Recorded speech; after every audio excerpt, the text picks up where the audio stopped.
Automatic works.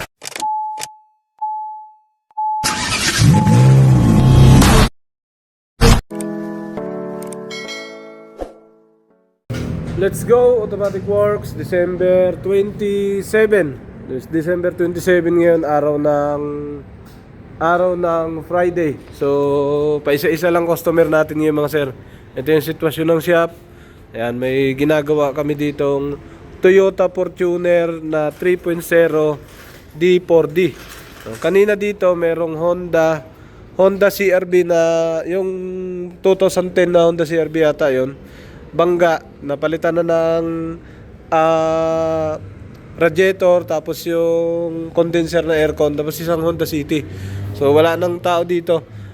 Open kami bukas, open din kami sa Sunday, sarado kami yan. Ganyan dito mga sir. Sa amin kasi hindi naman siya daanan, bali subdivision to, nasakop na subdivision. Pero magkakaroon din kami ng automatic workshop sa Tapia, Cavite. So dito baka ito baka dating ng mga next year baka lilipat na kami doon. So ito kasama ko si paring Ariel, yan yung chief mechanic namin dito. Tapos assistant mechanic si Patrick, electrical. Yan si Patrick. Tapos ginagawa ang Fortuner na to kasi may problema siya ng PMS lang naman, tapos yung pang-ilalim, yung mga under chassis. So under chassis lahat. Nagpalit ng bearing kasi umugong na. Yan, ito pinalitan lahat, pati yung sa likod, front and rear. Yan, ito bago na to. Wala na siyang ugong. Ano yun, pagka sa lahat ng sasakyan may problema talagang ganito, kaya pinapalitan tong ganito bearing. So lahat ng sasakyan pag naugong na, papalitan to. Ito, pag inikot nyo yung gulong, yan, pag ginanyan nyo, gumagano siya, parang nadudurog sa loob. Tapos may play to. Pagka ito ang may sira, pagka igagalaw-galaw mong ganon, may play. Nakalog siya pero kapiraso lang, maalog-alog siya. Yan, ibig sabihin may problema na to. Iba yung alog na malakas. Pagka malakas kasi pwedeng sa mga ball joint na dito sa ilalim nito. Tie rod end. Oh, yan, ito rack end. Ito pagka umalog, kapiraso lang sa gulong pag inalog nyo. Pag tinulak yung ganun yung gulong, may play siya rito. Ito, okay na to, wala na siyang tunog. Kanina parang nadudurog yan. Ito yung harap. Sa lahat ng sasakyan merong ganon. Ang sa likod naman, nasa machine shop pa. Tapos, sa PMS, kasama din yung, binaba din yung propeller doon sa loob. Kasi nakalog na rin siya mga sir. So pag kumalog, ibig sabihin, maaring kulang sa ano, ito pala sensor niya. Oh. Dito nakatutok yung sensor. Yun. EBS sensor yan. Mismong doon siya sa gulong, sa may hub. Yan yung tatamaan niya. Pero ito, ang sensor niya nandito lang nakatusok, pero yung tatamaan yung hub. Okay. Tapos ito siya yung pinaliwanag ko kanina. Napalitan na kasi ito ni paring Ariel. Napalitan na to ni paring Ariel, kaya ito na siya. Ito nadurog. So ito yung maingay parang pagkatatakbo kayo, parang may langit-ngit. Minsan may kaltog to eh. Pagka tumakbo kayo, patakbo pa lang ang sasakyan, pasibat pa lang, may ganong tunog. O di kaya, mas malakas ng tunog pagka naka high speed kayo dahil dito. Yan, pinalitan to, axle bearing. Yung cross joint, ito na siya. Yan, cross joint. So, naubusan siya ng grasa. So, sa tagal na rin siguro, di naman ng taon. Mula 2009 hanggang ngayon lang siya nabuksan. So, hindi siya na maintenance. Ayun, natuyuan. Kaya ganito naging problema. Pero hindi siya common issue na ganito lagi asira. Ano lang to, mula 2009. So, natuyuan lang siya kasi hindi na nagrasahan siguro yung grease fittings dito. Kaya nagkaroon ng problema. Yan. Kakalog yan sa ilalim. So, pwedeng palitan yan. May mga pyesa. So yun mga ginagawa dito sa Automatic Works. Gumagawa din kami ng mechanical, tapos electrical. So mga common issue naman yan pagka mga Fortuner.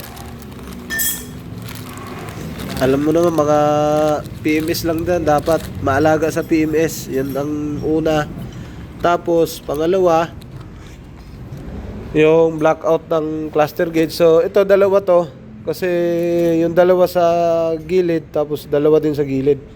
Bali yan. isang mga pares siya. Tapos ang isa pang problema sa ganito, check up na rin ng mga, kasi naka-under chassis na eh. Pag naka-under chassis na, check upin na rin yung preno, kung makapal pa, manipis na. Yan, kamukha nito, kaya pa naman. Yan, medyo manipis-nipis na pero noted na yan. Yan, pagka nag-under chassis, sisilipin. Yung sa ilalim, kung may tagas na yung shock, wala naman tagas. Okay. So dito naman sa harap, ang mga titingnan, no, na yung mga ganito, yung kain ng preno. Yan, isa titingnan to, yung kain ng preno, kung pantay pa ba o bako-bako na. Ngayon, kung bako-bako na, o di kaya ito, may uka na. Yan, titingnan yan sa mga kasama sa check-up yan. Kasi i-recommend ng mekaniko na, boss, may problema na yung ano mo. Yan, kamukha nito, maayos pa naman to. Sobrang maayos pa siya. So, ganun, ang tibay talaga ng Toyota. Sa tagal ng panahon, parang wala pang gaanong problema pagdating dito. Tapos sa preno niya, yan ang preno niya, makapal pa. Ayan, ang kapal. So hindi pa palitin, maayos naman. Linisin lang yan. Bali tubig-tubigan lang siguro yan. Tapos check up na rin ng mga ball joint. Yan, na-check na ito ni pare kanina. Tiningnan na niya kung may mga alog na. Yung may mga alog, palitan na. Yun. Oh, may mga sensor yung ganun. Binabalik lang ni Patrick. Dito sa kabila. Yan, dito sa kabila, ganun din. Yan, titingnan din. Ito kung may mga tagas kasi iba nagtatalsikan yung mga grasa. Yung mga check upin to. Ito linisin lang to. Yan, lilinisan yan, hugasan. Mamaya pagkatapos, ito yan, titingnan kung malakas na ang play nito o malaylay na. Pag laylay na, palitin. Pati ito, pagka may play na to na talagang malambot na, sobrang malawlaw, maluwag na, yan, palitin na, yung mga ganito. Yan, kasama sa check up yan. Ito, sobrang tigas pa nito. Tapos tong ilalim, yan.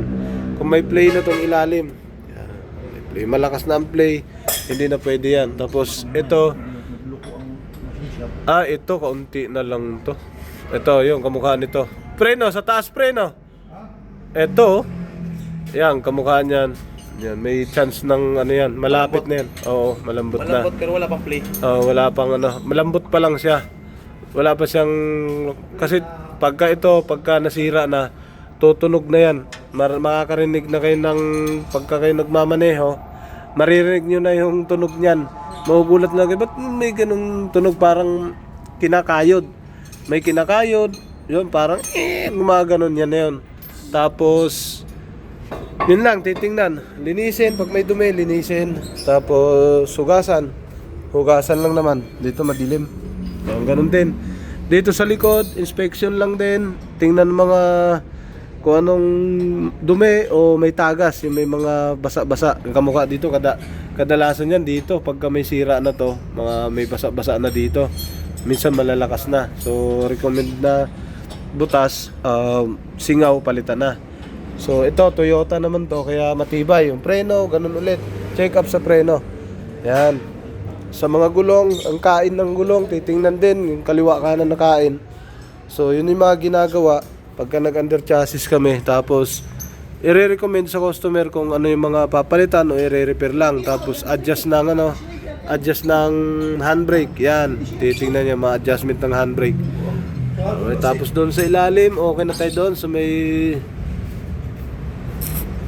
napalitan na, naikabit na rin doon sa ilalim natin mga sir. Yun yung pinalitan kanina. So nabaklas na namin, hindi ko na nakuhanan ng video. So dalawa yon. Dito dalawa din doon sa harapan, magkapares.